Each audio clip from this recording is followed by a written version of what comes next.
Hi, and thank you for listening to Dream 10X Radio, where we interview people attempting to live extraordinary lives. Our twofold purpose is to both direct and inspire people bold enough to do the same. Dream 10X. Face your fears and make your life count. Hey, it's your boy JC. And Dr. Capel. And welcome to episode 57 of the Dream 10X podcast. Look at us go, 57. 57. This is the March edition of the March 2023 edition of the Dream 10X blog and I guess vlog, video log that we also do. We have all three components. And this week we are going to talk again about one of the books written by Dr. Paul Zehr. If you recall, last December, we reviewed one of the books that Dr. Capel recommended that I read called Chasing Captain America. Mm-hmm. So I read that book and caught up with her, and we talked a little bit about that book. And this week we're talking about Chasing Batman, also written by Dr. Paul Zehr. And this one's a little bit different than Chasing Captain America. Chasing Captain America was more technical from a synthetic biology, kind of biohacking type of perspective and how to create a superhuman. And Chasing Batman is more about how to put pressure and stress on a regular human body to turn it into a superhuman type of capability like Batman. Batman didn't have the superpowers like Superman or Captain America or some other comic, the Hulk, some of these other magnificent characters. His superpower is being rich. One of his superpowers is definitely being rich, yeah. And Alfred was a big component of what he was able to do. Mm-hmm. So we're going to talk a little bit about some of the key takeaways we each had from reading this book. Since she read it first, she read all of Dr. Paul Zehr's books first, and then she recommended it to me. So I'm still catching up. So this is the second book in this. Is it a series? I couldn't get it. Well, this is actually the first book you wrote, but second book that you've read. Mm-hmm. Okay. And then the third one that you read was on which Iron Man. Iron Man, yeah. Mm-hmm. So I want to read that at some point. But right now, I just finished reading the Philip K. Dick book, Do Androids Dream of Electric Sheep? And this is the book that the movie Blade Runner was based on. I love this book. It was so good. And we just watched Blade Runner the other night again. And I just talked through the whole movie, like comparing, that wasn't in the book. Hey! So I experienced what he experiences with me when we watch, superhero movies. Like, that wasn't in the comics, so yeah. So that was a lot of fun comparing the two. And just, wow, Rutger Hauer. I mean, every time anyway, we'll talk about that book next episode. And now I am currently reading The Hard Thing About Hard Things, by Mr. Horowitz, Ben Horowitz, another great book. So I'm looking forward to reviewing that as well. So, Becoming Batman. What, Dr. Capel, what'd you take away from this book? I love this book for a lot of reasons. I know. One, because he takes like the normal human and then says how he became Batman. So it's like, this is what would happen if Batman didn't do these things and how he would be, just average Joe like the rest of us. But here's what he did do to become those things. So I really liked the comparison, and that was helpful for me to rationalize through. I think my biggest takeaway, though, was the broad spectrum of learning that Batman had to go through, both from physical and mental skills. So, I mean, I'm going to quote Paul Zehr here. He's a NASCAR driver, a super strong fighter, an acrobat, skilled in free climbing and parkour.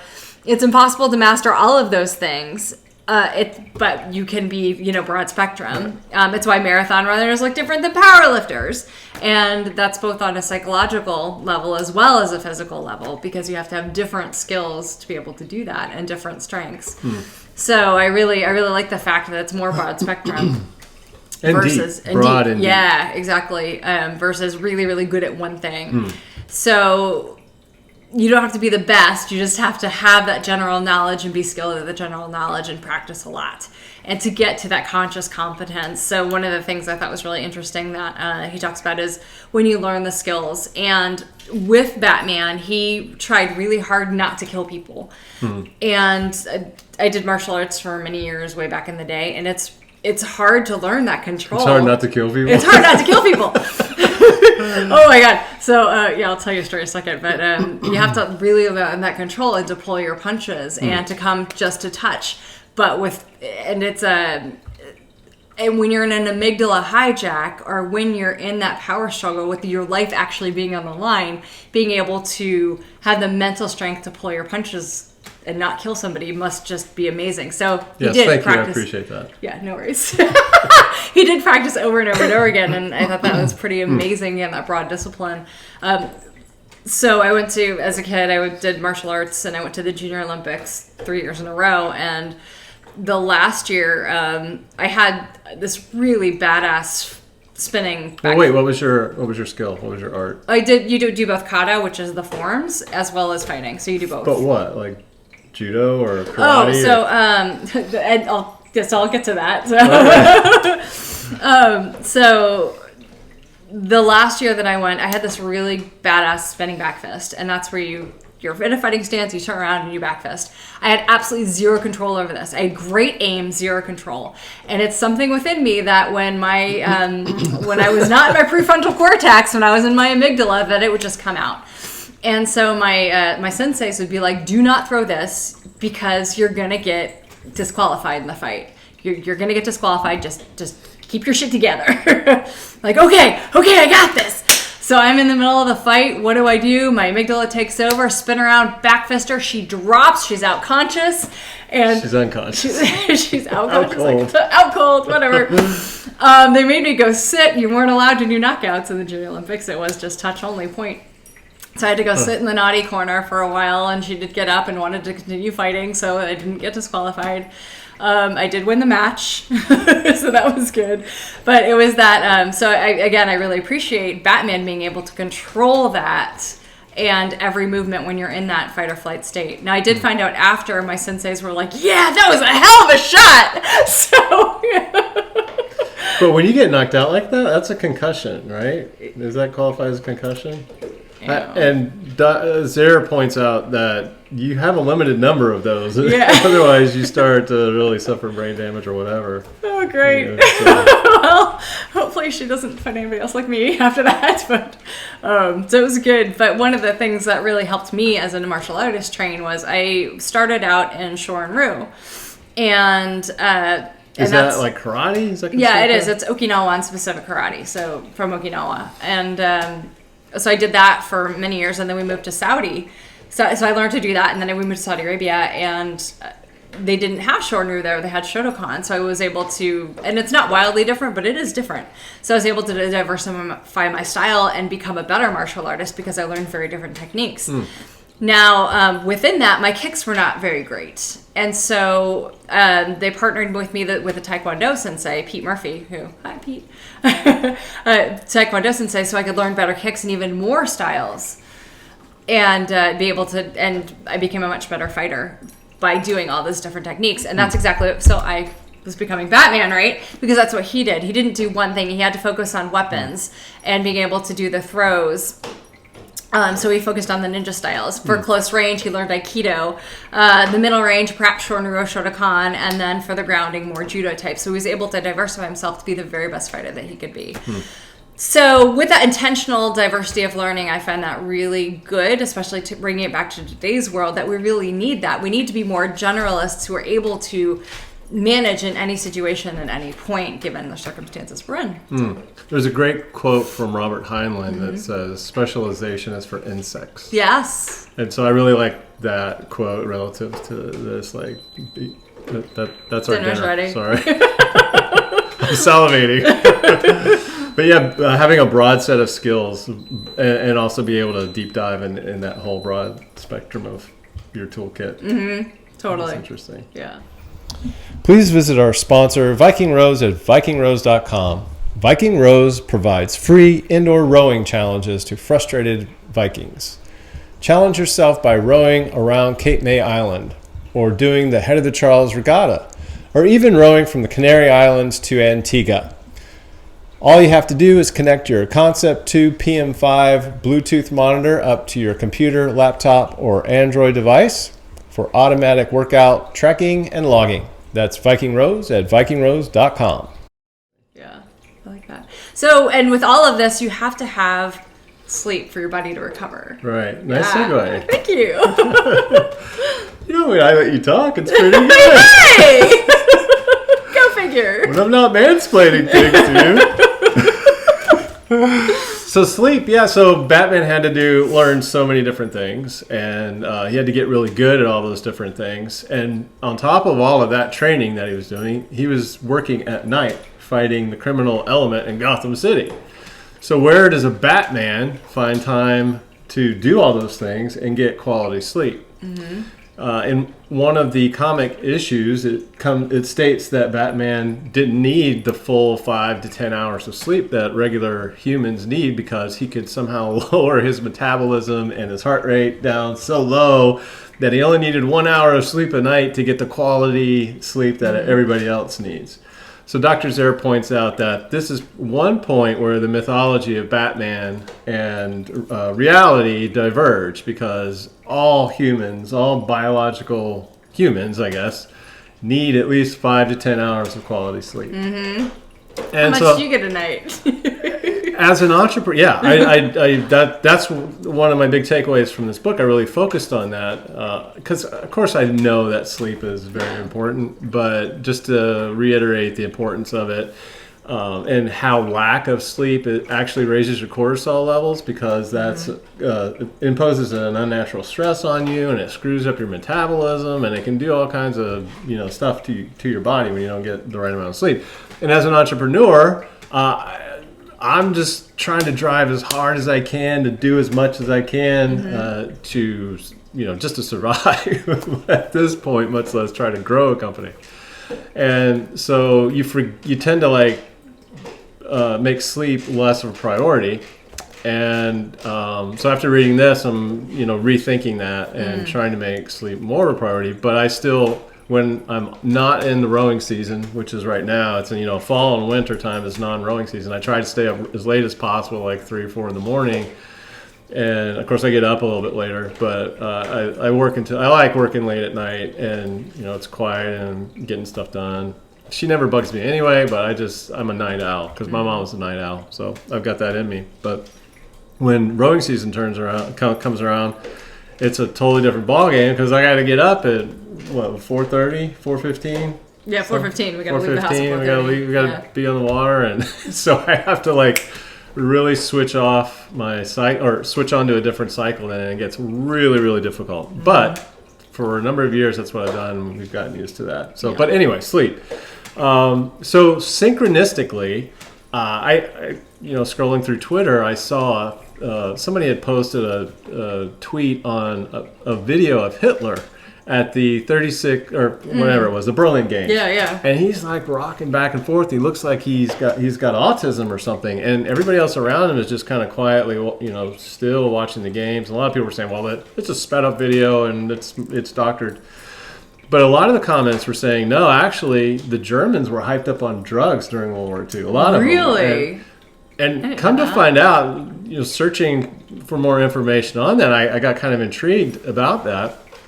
And sure enough, I think it's historically accurate that it was a thing during World War II that they were experimenting with cocaine and methamphetamine and all kinds of different drugs, trying to primarily combat our body's need for sleep.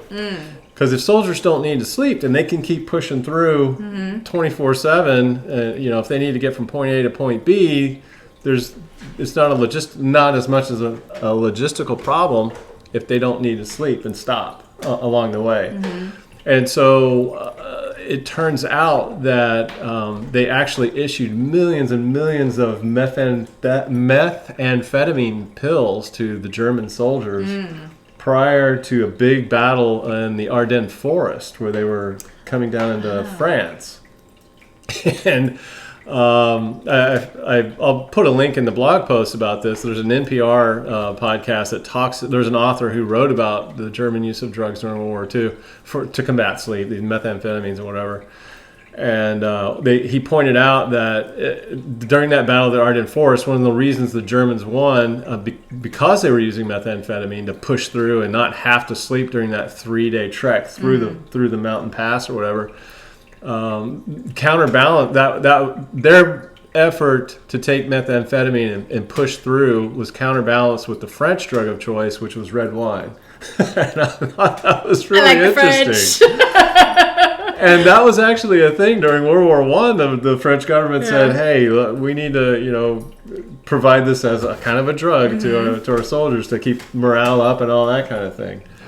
And so it really is a drug war. Yeah, it's a drug war at the time. And of course, the war on drugs has got all kinds of different crazy ways. But anyway, and all that was just to combat sleep, because sleep was really an enemy to progress in a lot of ways. And so I thought that was really interesting. And they found these chocolate, they call them Panzer chocolates, that they found on a lot of the soldiers. And it was called Pervitin or something like that. And basically it was just methamphetamine. And soldiers would just pop those like crazy. However, in the end, in the long run, that tends to create a waking nightmare, because you end up not being able to sleep, and you just kind of go nuts if you don't get sleep after a while. Yeah. So in the long run, it actually is a huge detriment to the overall progress and health of your army and your people or whatever. So maybe in the long run, the red wine is not so bad. But the other interesting thing is the British got wind of the use of methamphetamines by some downed German soldiers, and they started using amphetamine, and then American soldiers started using amphetamine. And Lord knows what we use today. And I used to stay up late in college studying all the time because I'm slow. I'm a slow learner, and so I have to push really hard to get stuff into my thick brain here. But you're pretty. So people used to stop in my room and ask if I had any Adderall, or I think it was Adderall. It might have been some other drug they were asking, just because they needed help staying up. Yeah, and they thought you were using that. I never even heard it. I just drank coffee like crazy. I drank so much coffee at college. But yeah, I didn't even. So that was kind of my first whiff of, I could be taking something to help me stay awake and maybe perform better. But yeah, I think my takeaway from all of this discussion is that you definitely don't want to take methamphetamine, because in the long run it's not going to work, or amphetamines, and really the best antidote for optimal performance is just getting 5 to 10. I don't do well with 5 or 6. I think my sweet spot is 7 to 10, 7 to 10 hours of sleep, and getting that is really, really difficult. But I don't know. I'm gonna keep trying, but you got to get stuff done, but you got to sleep. So it's a tough balance. You got to figure out how to balance it. You got to learn to prioritize, and you got to be able to just shut it off. And that takes discipline, and I'm working on that discipline. I'm getting a little bit better because I just want to keep going, but just shut it off and go to bed. It's hard. Yeah. Any other comments on Batman? So what I've taken away from this is drink more wine. This is also interesting. Also saw on Twitter today, synchronistically. There's all this synchronicity going on with Twitter. But some bigwigs like Elon Musk and Mark Andreessen were tweeting today that alcohol, they're like shunning alcohol because it messes with your sleep patterns. And it does. Wine and whiskey and stuff, it screws up my sleep patterns for sure. No doubt about it. When I don't drink any alcohol the night before and I go to sleep, I have such a better sleep. Do you really? Yeah. So that's another thing. Like, man, it's hard I love a good glass of wine. Yeah. But you're compromising your sleep, probably when you do have that whiskey or that wine or whatever. So so much discipline you have to be superhero. It's too hard. So let's enjoy life.